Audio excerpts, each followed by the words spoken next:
আসসালামু আলাইকুম viewers, welcome back to my channel. Hopefully আপনারা সবাই ভালো আছেন। আজকে আমি আপনাদের সাথে শেয়ার করব ছোট চিংড়ি মাছ দিয়ে করলা এবং আলুর একটি মজাদার ভাজির রেসিপি।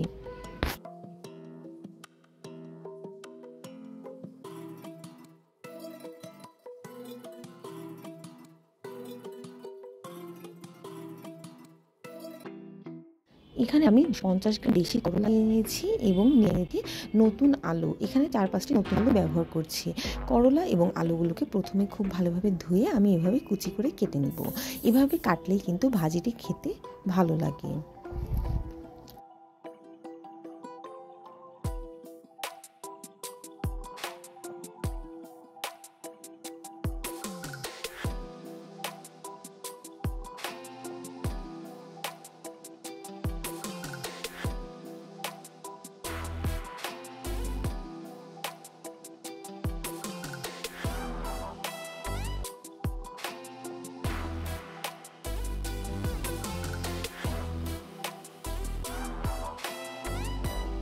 সব সবজি কাটবার ক্ষেত্রে অবশ্যই আপনারা ধুয়ে কাটার চেষ্টা করবেন, এতে করে এর ভিতরে থাকা সমস্ত ভিটামিনগুলো বিদ্যমান থাকবে। ছোটো চিংড়ি এখানে আমি লবণ দিয়ে মেখে নিয়েছি।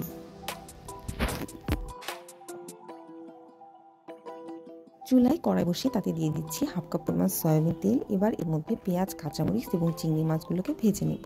তেল গরম হয়ে গেলে এর মধ্যে দিয়ে দিচ্ছি 2টি পেঁয়াজ এবং 4-5টি কাঁচামরিচের ফালি।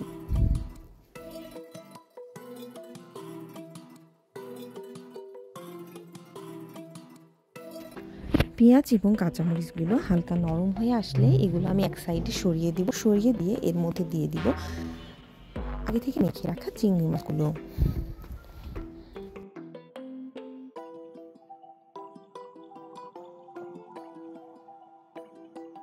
চিংড়ি মাছগুলো হালকা আঁচে এভাবে ভেজে নিতে হবে।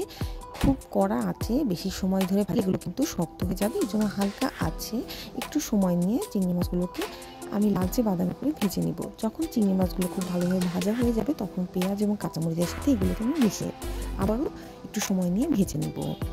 খুব ভালোভাবে যখন ভাজা হয়ে যাবে তখন আমি এর মধ্যে দিয়ে দিব আগে থেকে কেটে রাখা আলু এবং করলাগুলো।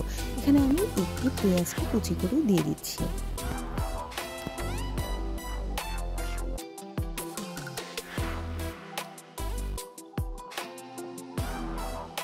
এবার দিয়ে দিব প্রয়োজন মতো লবণ এবং 1 চা চামচ হলুদের গুঁড়া।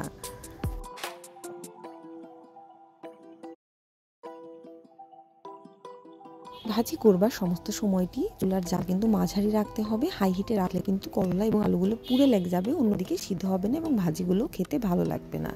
চুলার জাল মাঝারি রেখে আমি অনবরত নেড়ে ভাজিগুলো করে নিচ্ছি। যেহেতু আমি করলা এবং আলুতে পানি ব্যবহার করছি না, এই জন্য চুলার জাল অবশ্যই লো থেকে মিডিয়ামে রাখতে হবে।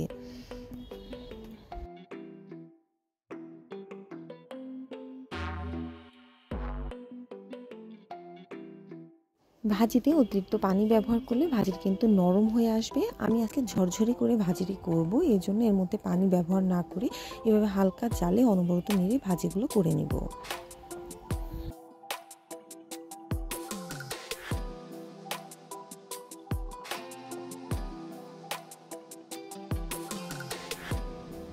একেবারে লো থেকে মাঝারি হিটে জাল রেখে করলা এবং আলুগুলোকে এভাবে ছাড়িয়ে দিতে হবে মাঝে মাঝে এবং খুন্তির সাহায্যে এভাবে অনবরত নেড়ে ভাজিগুলো করে নিতে হবে।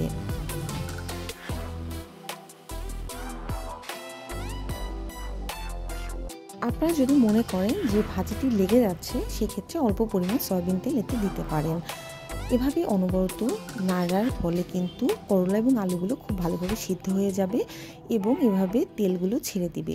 যখন ভাজিটি এভাবে আয়তনে কমে আসবে এবং তেল ছেড়ে দিবে তখন আমি ভাজিটি চুলা থেকে পরিবেশনের জন্য নামিয়ে নিব।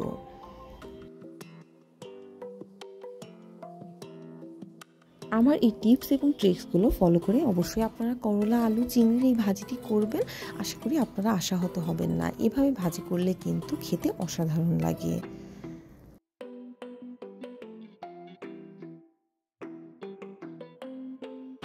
আপনারা যারা এখনও আমার চ্যানেলটি সাবস্ক্রাইব করেননি অবশ্যই সাবস্ক্রাইব করবেন, ফ্রেন্ডস অ্যান্ড ফ্যামিলির সাথে শেয়ার করতে ভুলবেন না। আর যারা ইতিমধ্যে আমার চ্যানেলটি সাবস্ক্রাইব করেছেন তাদেরকে জানাই অসংখ্য ধন্যবাদ।